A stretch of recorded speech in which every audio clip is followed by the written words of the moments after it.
The only thing I had to do from the day I was born was survive. Okay. That was it. There was no, got to do well at school. You've got to dress nicely. You need to be polite. I mean, I was polite, but my only task in life was survival. If you've got that, you also feel fear, because what comes with feeling like, oh my God, all I'm doing is surviving, is a fear. But once you've experienced those things, nothing else matters.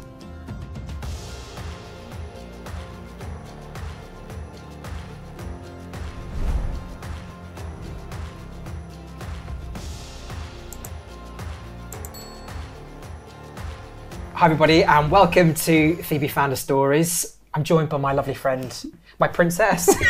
Because I was the wicked witch, was I? Yeah, you were my godmother. You don't like godmother, yeah, so princess. But yeah, Juliet, lovely to be joined by you. And we're going to have some fun because I think we're going to have a lot of fun because we have got Maxine and Darcy Laceby, co-founders of Absolute Collagen.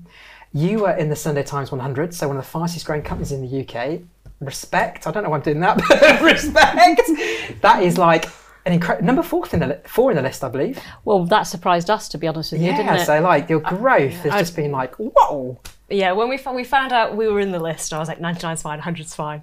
It's like 4, we're like, oh, yeah. Do you know, it's really weird as well, because we've never run a business before. So we just got our heads down, probably like you. I don't know what your story is actually, but when you have a job to do, you just get on with it, right? So we're working from home and our garage.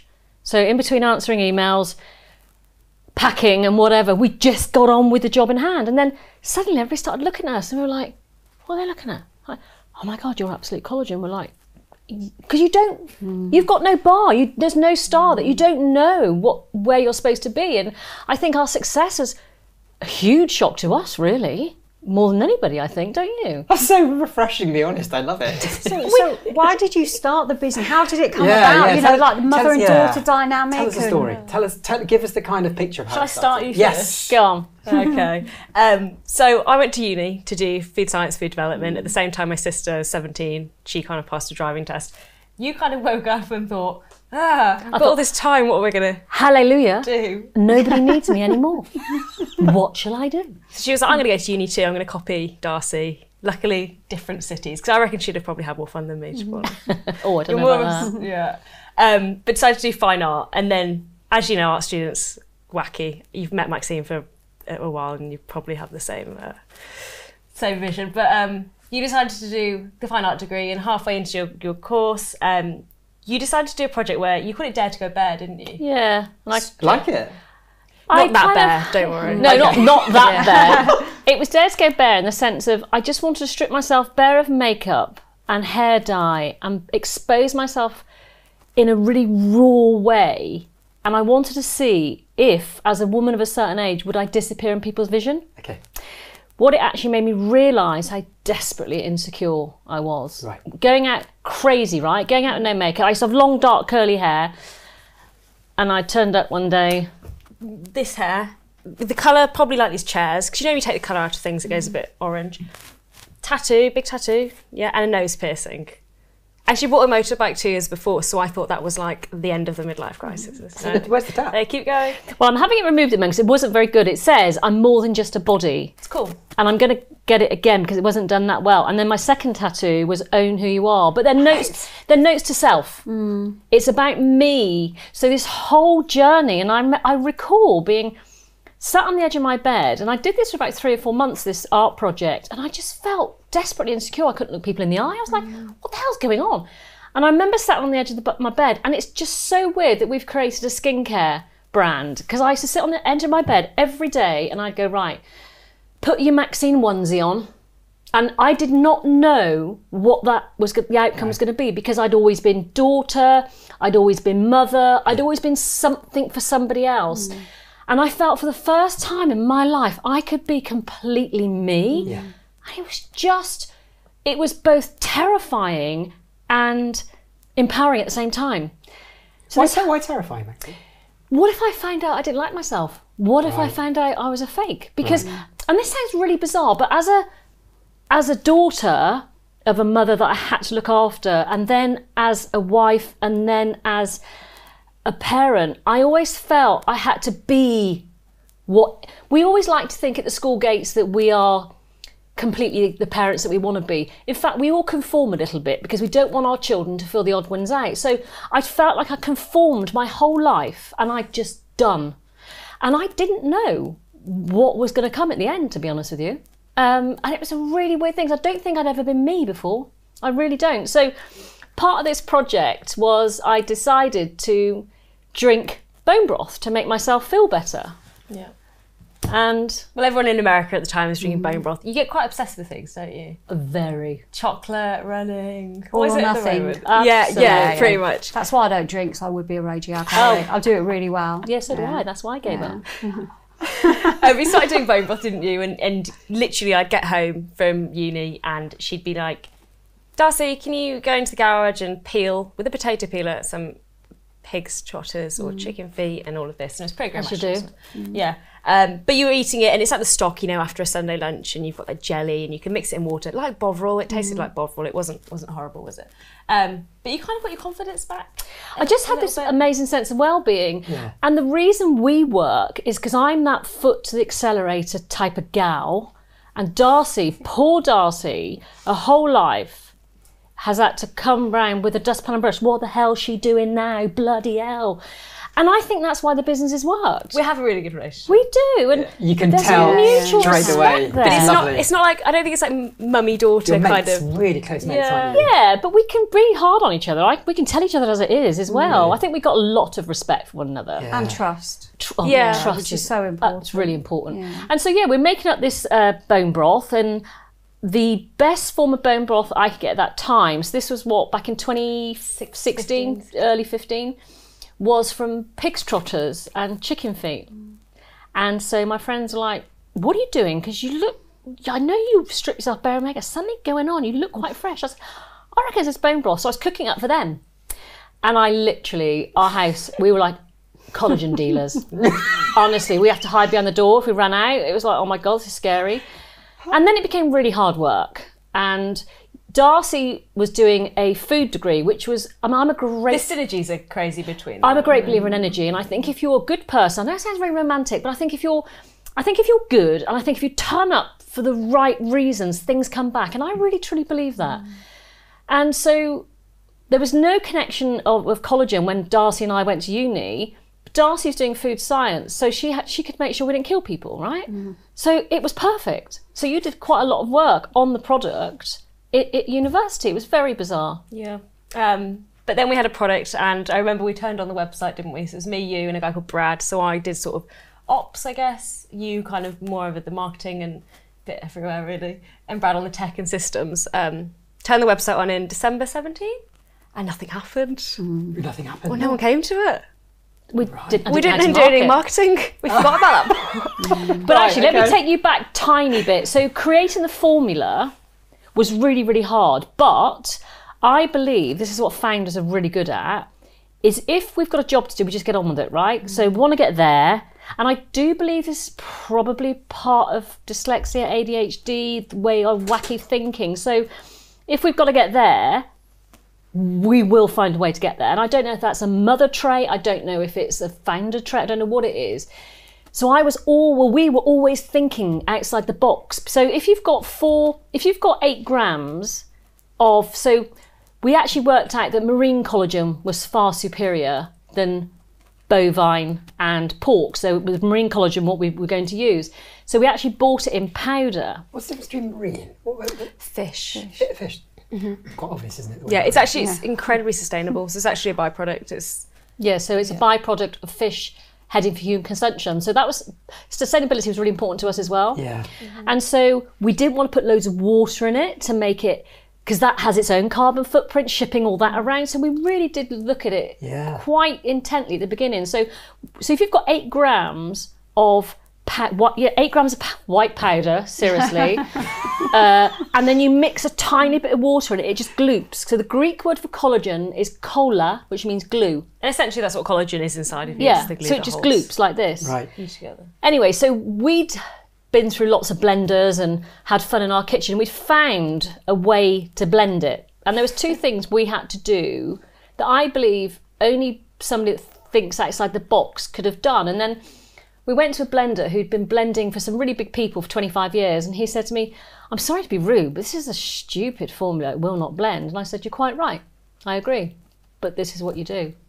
And he phoned us up 2 weeks later, and he had the decency to apologise. He said, I'm really, really sorry. Really? He said, this is pretty cool what you've done. Really? Yeah, and I think... That must have been that's a pretty cool moment, right? Do you still use that manufacturer? No. First one, no. No. Not for any other reason other than I just don't think we got outgrew them. Yeah, we would. Really? Yeah. Something I respect isn't the word, it doesn't even do it justice, but something I love about founders, which is just that absolute sheer bloody mindedness. Got to. Yeah, and that is just something. Your house is on the line. Yeah. Well, that's what I was about to say. So this digital marketing proposal came through. $8,000 in the first month, like $3,000 in fees, $8,000 to Google and Facebook. Wow. And Maxine's like, should we do it? We'll have to remortgage the house. And I'm like, I'm not a risk taker, not risk taker. Yeah, that's why it works as well. Yeah. That was a big moment, wasn't it? It was a big one. And I said, so I've got another daughter who works in the business, Margot. So at the time you were how old? 19, Margot was 17. And I said, okay, if this doesn't work, worst case scenario is we sell the house and really worst get case a scenario. smaller house. Is that really a big deal? It's a big deal, you're thinking. But I think when And you're I've that sold passionate things. about something and like you've got that genuine belief, but Yeah. like we've talked quite a lot with sort of other interviews today about the education piece and how important it is. Yeah. And like you think just because you've got a good product that people are going to find you, but obviously they don't. So how did you manage to do that? I mean, you're just talking about your digital marketing person, but was that a lot of effort? Or? That was the really interesting thing at the beginning is, so we went to a digital marketing agency. We didn't have any content. We'd never done a shoot. We didn't even know we had a story. She said, oh my God, your story's brilliant. I went, what story? So I then haven't got a it was, okay, let's, Darcy, grab your phone, record videos of Maxine. One of our best performing ads is a day in the life of me and Maxine wake up in bed together. Which is very weird. Because I used to take my laptop and I'd go downstairs in the morning, we'd sit, My bedroom's downstairs. we'd sit in Maxine's bed and we'd just do emails for a couple of hours. And That was like a one lovely of our- time, It wasn't actually. not anymore. Yeah, And we not just anymore. we just talk about day in the life and why collagen's good, and it'd just be so ad lib and so casual, wouldn't it? And UGC is a massive thing now, user generated content. But like 6-7 years ago, that was quite new, really.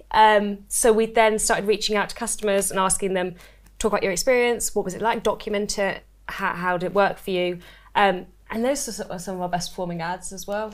Yeah, I think community was really important to us from the beginning because, so when I met this digital lady, her business partner, I met him too, and he said to me, because what you got to bear in mind is Absolute Collagen has set the price for liquid, we were the first liquid collagen supplement that was just collagen. Number one. Yeah, with just collagen. Yeah. And we set the price. So everyone sort of followed us. Right. He said to me, and when we looked up from our laptops and our pots, we realised there was a couple of skin supplements around, but none of them were just collagen. And collagen was the hero, that was the thing that was making the difference. And we didn't want to bullshit customers and put loads of stuff in just because it sounded, because that's not us, that's not who we are. And he said, and they were very expensive, the ones out there, and he said to me, why will you not put £10 a box on this? And I could not answer him.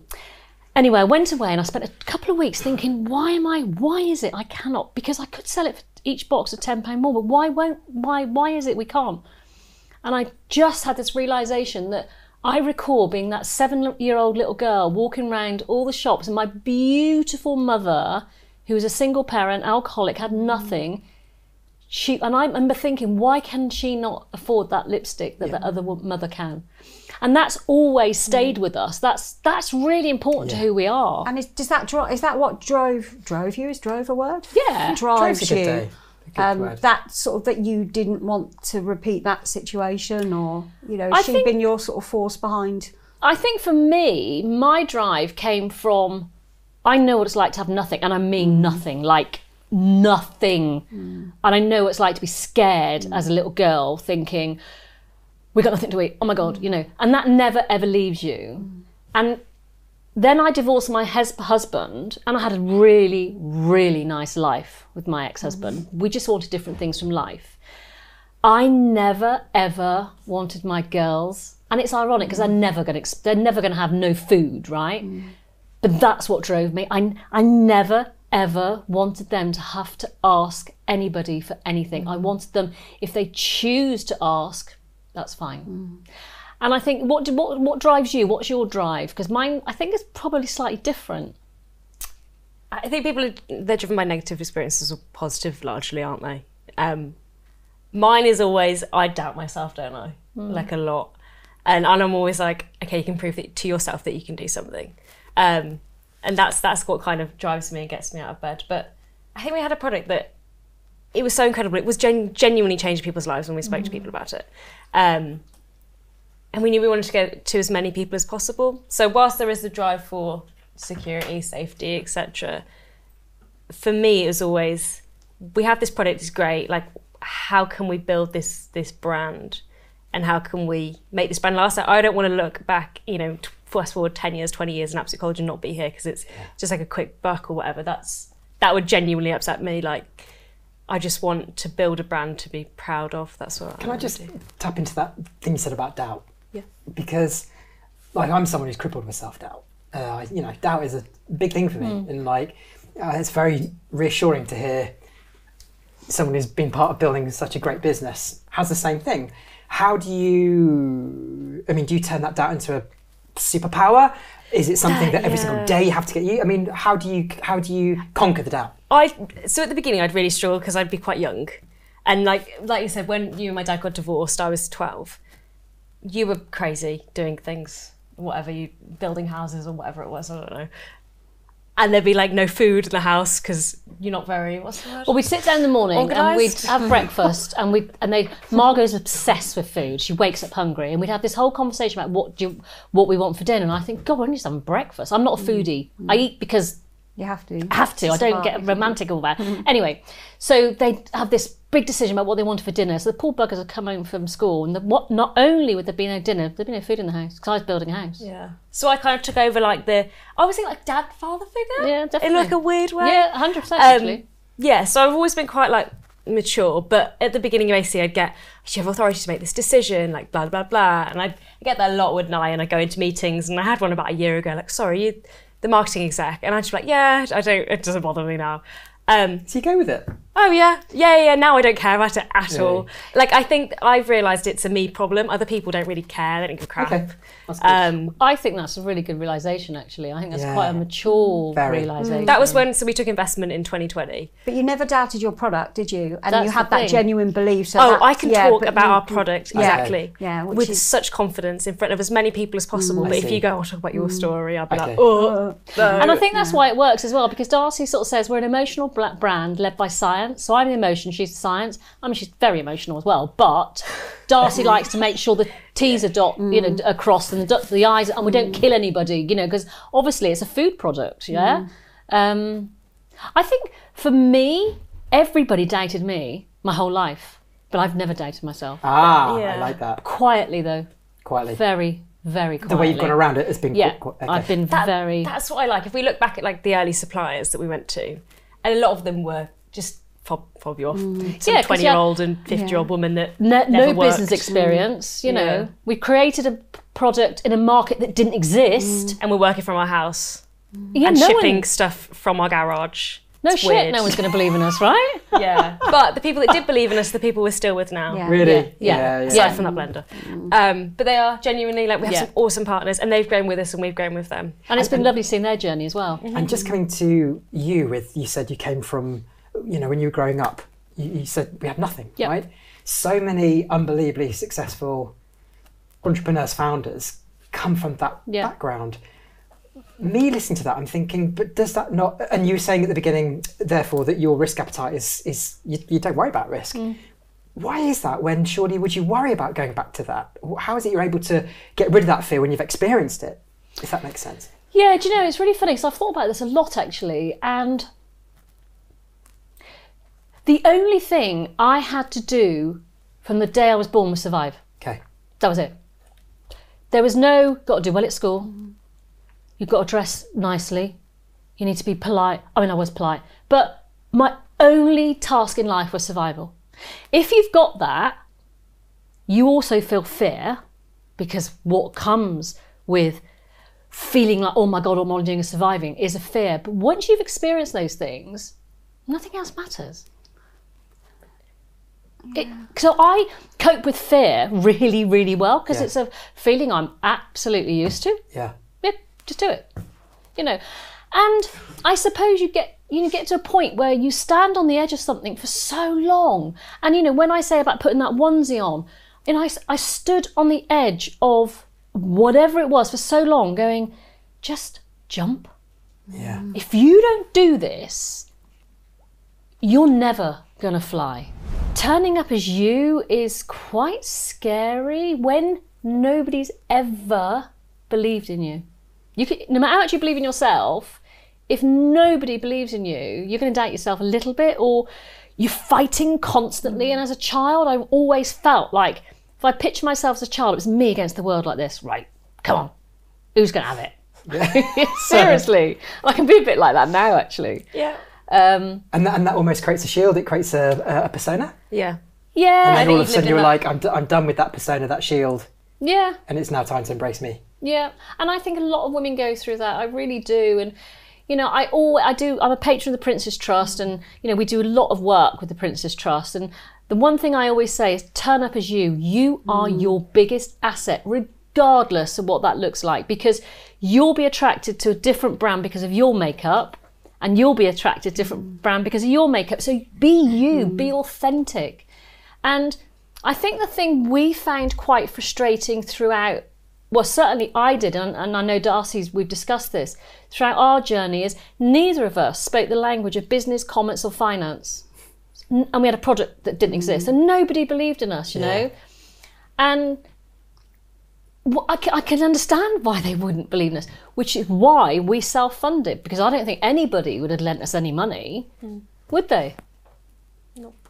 Well, let's start to explore that now, and go forward to today. Again, while you're here, you know, one of the fastest growing companies in the UK. What has the journey been like then, since when, you know, you turn on the website, people didn't come, then all of a sudden people, I mean, I think I saw the statistic, 10 million doses. 10 million doses. I mean, that was just an incredible statistic. So all of a sudden, people see it, they want it, you know, and now you're off to the races because your product is loved and people are buying it. What was then that period of growth like? What was it like to experience that and to be still going through that? Yeah.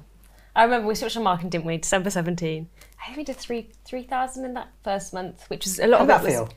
Cool. Great. Yeah, great. Absolutely And we had great. the Come on. Shopify, you know, like the ching when you get an order. Yeah. And we're like, oh my God. And we'd all be like, So it's going constantly. this is amazing. Yeah. And I remember the day we had to turn it off. It was really annoying. Yeah. And then the next month it's 5,000 and then 10,000. Yeah. I I love remember that we went story. 3 to 5 to That's 8. Yeah. Let's turn it off. Yeah. But the thing is, I think we had no barometer of what any of that meant. So at the time, we weren't necessarily doing well. Like everyone, it was almost like we accidentally made the business. Like we had a great product and we weren't really sure what to do with it. So we're like, okay, let's just try this digital marketing thing, that might work. Let's just ship it out from our garage. And we got a really great, it was me, you and Brad, a really great team. And it just went crazy, to be honest. And we were doing sort of like 30, 40,000 pounds within the first sort of 6 months. I think what we've always done, and I don't think I can say this now because I think one of the films have started using it, but our family motto, apart from don't take no shit, is all you ever have to do is the next right thing. I said it to myself like All 10 you times ever have a to day. do is the next right thing. Okay. So I'm in business with my children. I'm going to bed worrying about stuff, and I think to myself, right, we all need to our heads need to hit the pillow every night, and we need to know no matter what happens, we've done the right thing. But that is also the right thing for every single absoluter, every single team member, and there's only 4 of us at the time. But it's all, and our suppliers, you know, always making sure we are respectful. And I think if you have that, everything kind of follows. But yeah, based on sort of that, we were growing quite quickly, and it was hard to keep up with it, like put the infrastructure in place in terms of customer service, supply chain. We were sending forecasts to our supplier and they were looking at us like we'd, I don't know, taken something, weren't they? Like, you ain't going to do this, like, calm Your mum down. drinking again. Yeah. We hit them, Yeah, we so You did. hit the forecast. smashed them, yeah. Smashed. Wow. But let me then just we tell you a had funny story here. So we had quite a steep drive. So the pallets would turn up. I'd be there. As in our house, a drive to our house. I'd be there on a Saturday morning in my dressing gown at the top of the drive with the pallet truck going like this. Darcy and Brad, tech guy, was holding it so don't crash into the The local house. bus would be like Full. stopped because it couldn't get past. And you could see people going, Yeah. Like, but, you know, that was fun. The best days, were they? Absolutely. You always talk about the early days, You know, don't I've nearly killed myself on a Yeah. forklift and all sorts. Just do it, and they're Absolutely. the best days ever. Yeah. So I think the growth. There was 2 or 3 points where we turned down marketing, wasn't there? Well, I remember saying to Tash, the lady in question who we'd gone to find to do the marketing, I phoned her up and said, "Can you stop acquiring new customers at the moment?" She went, "What?" I said, because the respect is really important to us. I don't want to, we made a decision, we never wanted to let anyone down. So we wanted their parcel to turn up on time. We want everything needed to be, not perfect, but if we'd have kept, we just knew we had to make sure all the systems were working, and then we'd go again. It was like almost taking a breath. Okay, are we okay? Right, let's go again. And we still only had one product at that point. Yeah. And we had about, I don't know, everyone under the sun saying, launch more products, you can sell loads, you can cross-sell, blah, blah, blah. But it didn't make sense. I'm like, what? We can only sell these customers products that are going to genuinely add some value to their life or help them in some way. We're going to develop things properly, and we just weren't there to make like a quick... Yeah, I mean, anybody can Work sell a with it. product once you've got a customer, Integrity. and so integrity is really important to us. We could have launched anything and they'd have bought it. Whether they'd come back or not, I don't know. But that's not what we're about. You know, we are about the science. We're doing clinical trials. Darcy's got so much going on. We work with Birmingham University, and integrity is really important, and it's important for your own sanity. Do you get that? Yeah, definitely. And I think everything you've said so far, it wasn't about setting up the business to make money. It was setting up Absolutely the business not. because, well, it wasn't really setting up the business, was it? It's you had a good product and then it almost became a business. So it's that real sort of genuine, authentic, which is why so many people love you and buy you, because it, you know, it does what it says on the tin, so to speak. And I think your story, I know we're a product, and I used to think, you know, we're just a product, we're selling a product, but your story resonates with so many people, and the reason you started the business, that is now like the bigger picture for us. Yeah. And about empowering I know we're others. selling people a product, and I don't think we're there to help anyone. I don't think anyone needs help. I think that's kind of a silly thing to say, but I know our product empowers people, and I know when someone looks good, they feel good, and they can do amazing things. And our brand now has kind of spanned more into like absolute possibilities. Like at any age, I know we're a brand for sort of 40 to 45-year-old women. It's about building strength from within, and that when you build strength from within, possibilities are huge. You know, We you're- know that, you know. It's something that I love watching the TED Talks where people talk about, you know, what has created, enabled their companies to be successful. They focus on, and it's widely spoken of, the why. But what you're talking about here is, as you were saying, it's not a product, it's not help. It's the why is what's the story is what's made this loved by people, isn't it? And it's really like brought that to me home in terms of that is how it can create so much success with a product. What I love is with the business we say, what is it? Don't fight aging. No one looks good after a fight. I love that. That's really cool. I think true, that's isn't great it? though, because you look at so many beauty brands, it's like fight the signs Like of the aging. signs of aging. Who looks good after a fight? Nobody, you know. So it's about, and I suppose that fits in with our own journey as well, because you know we both have been on our own journey about just being comfortable with who you are, because that was my journey. I had to go through what I went through to discover myself, and you in a way, you know, because we did come up against discrimination time and time again, didn't we? You know, the crazy. You're still the crazy mother. Then. I can live with that. Yeah, you're probably a crazy daughter as well. So how does a crazy mother and a crazy daughter grow the business? So how many staff have you got now? About 60. So essentially, we were still about 12 or 13, about 15 people maybe, February 2020. We just decided to sign a lease at like a warehouse office that was like 2,500 square feet, I think.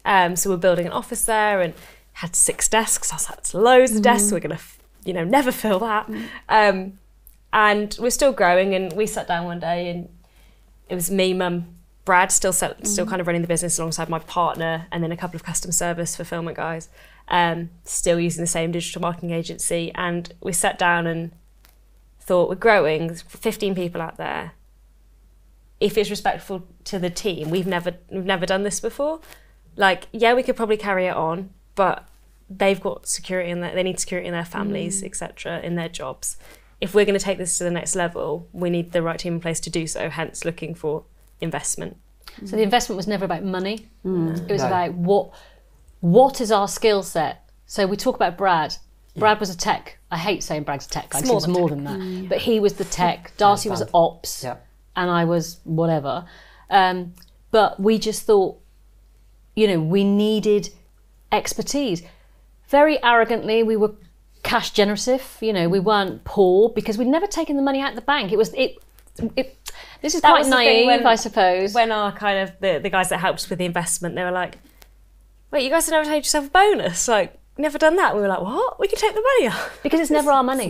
It belonged to our absolutists. How can we best serve them? This is your money. You did say, so with the investment, so we had a £14 million investment in the company. Maxine wanted to give that all to customers at one point. She went, "Can we all give them all £1,000?" I went, "We've got more customers than that, so no." And no, like that doesn't. Not good. I like it though. I mean, that'd been fun, wouldn't it? Guerrilla So tactics. the investment was something that I felt we discussed and felt we needed to do, and it was definitely the right decision. So we went to like a dating agency, Atlanta, a dating agency for investments, and that was really, really good because they matched us with the right people. We didn't have to kiss any frogs, It was eye-opening though, wasn't it? It was for you guys. I didn't do anything, remember? I mean, you due disclosed a lot on diligence. those investment that's lawyer true. calls. They loved it. They usually got suited, booted, white collar men. Maxine turns up, talks all about her past. Well, yeah, That's what I was going I to think it's ask about, brilliant. because when you were growing, Yeah. the cultural fit, because obviously your culture is so strong. I sense that you would only want to partner people that got you and We're had gonna the same change. and just didn't want to come in with a spreadsheet and tell Well, we you that had you couldn't 3 sell this offers product. on the table, and one of them was going to grow us so fast that we would not have been able to keep her. We wouldn't have learned anything. This is not a end game. This is for us. We're having fun. We're enjoying it. We're learning. So that was definitely a no-go. Although they would have been brilliant. We went with the one that was most human. We didn't want to go with the one that offered the most money. And we knew we'd done the right thing when we signed the deal on December the 17th, 2020. My daughter came down my youngest daughter Margot came down with COVID the next day. And the because everything was obviously, we didn't know what was going on with COVID. And I spoke to the investor and he said, "Well, I should tell you to move out, but fuck it, she's your daughter." And I thought, right, Yeah, you got the right one absolutely the right thing. Right person. But they've kind of unlocked some awesome people for us, like our CEO, ex-vice president of Amazon. Oh wow! And I don't think we'd have got her without just the support. You've got some serious people. And that's another thing, They're ace. when we went into the investment period, because I said to the guys after 3 years, "What do you guys want? Because we can sell out now or go forward, right? But if we go forward, it has to be with an investment." I am not the CEO going forward. I was playing. I've never done it before. I don't know what I'm doing. I even sit at board meetings and I'd go, "What the hell are they talking about?" But I would always say, "What are you talking about?" So I just didn't think I was the right person. And I think that was kind of music to their ears, really. And we attracted some really, really good talent. CFO, some brilliant people. And we wouldn't have done that if it was just us. So, And they're the right people because they've just elevated the brand. They haven't changed it. They haven't changed the story. Yeah, They've that's only true. added to it, not taken away. They know about, the integrity piece. They're not here. Yeah, of course they're here to make money, but they know why we're here and we're aligned on that journey together.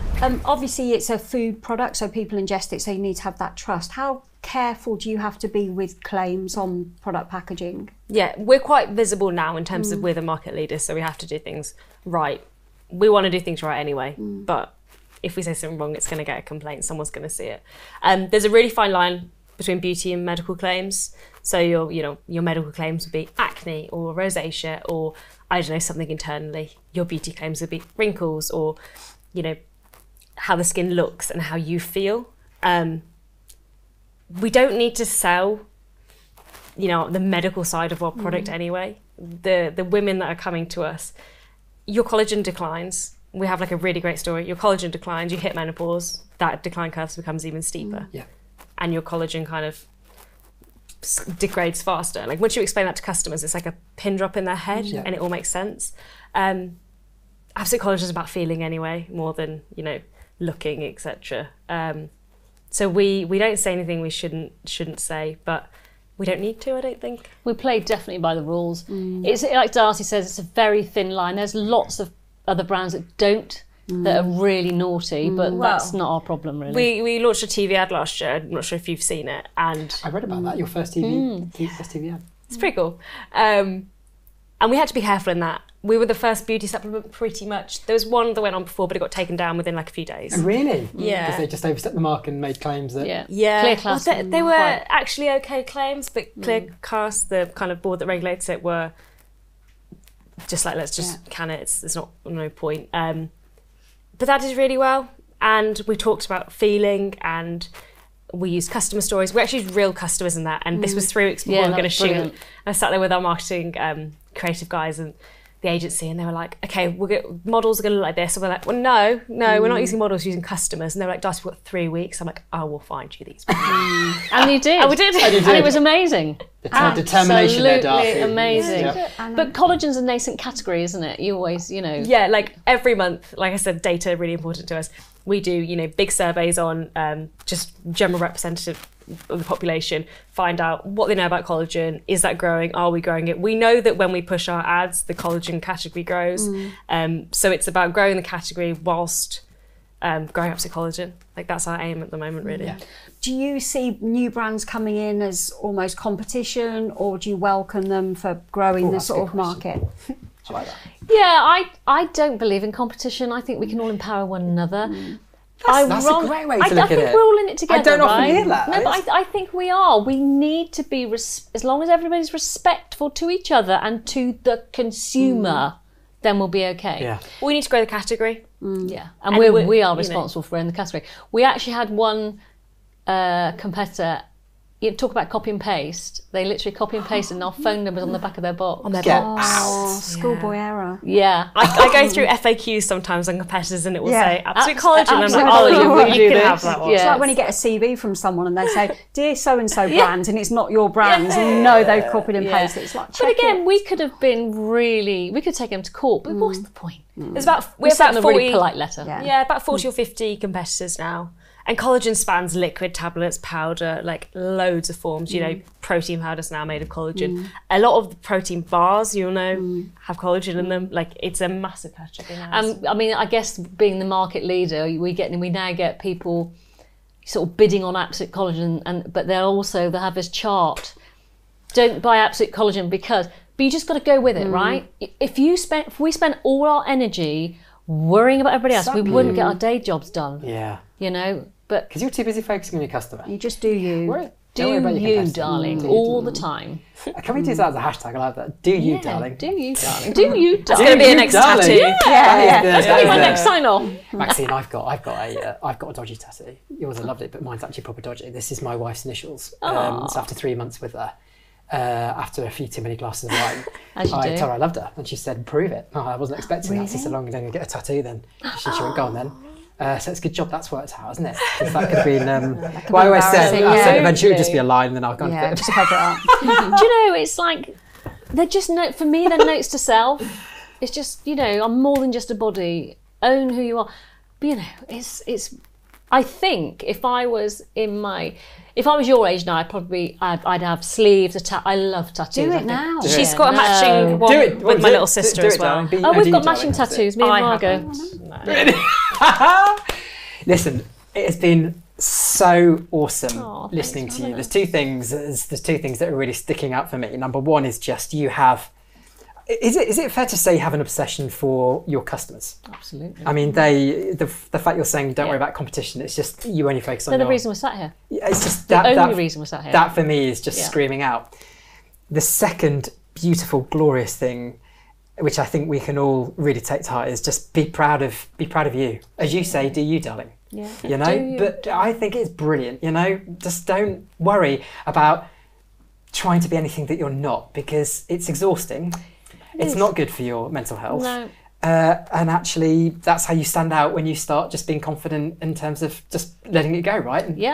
And that for me is again, as a self-doubter, that's a lovely lesson to see someone who's smashing it, living by that. We're doing my next tattoo is going to be, do you, darling? Yeah. Do you, darling? Well, we're going to be hashtagging this. And then the other one is smash it.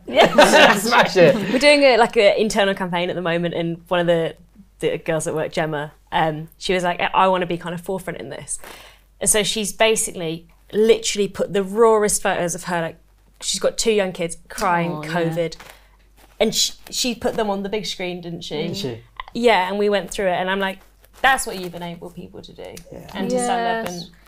and be okay with that. Yeah. Because I don't think a lot of people would have the... No, I don't. I think Gemma also sent me a lovely video once, just saying, "You saw me for me," and I see everybody in the office for who they are. You know, in fact, you come to our office. We had a videographer start a while ago, and he didn't know who was who because there's no hierarchy. We're just all together, Yeah. and that's us. It's who we are. Yeah. Well, if we can come have a look, if it comes to meet you, of course you can. it'd be great. But thanks a million for today. I really appreciate. And I know it must be so full on running something like what you created, which is just relentlessly fast paced. So to come here and be with us today, thank you so much. Love learning from you. So thank you. Go AC. Yeah. Well, Darcy's been holding the fort last week. Well, I've been skiing, haven't you? Trying. And that's great, though. I need you back now. But I haven't got to worry. You know, it's just knowing that everyone's gonna do stuff. stuff. Yeah. Well, there we go. Thank you so much. Thank you. Ah, Thank thank you. you. Thanks for having us, guys.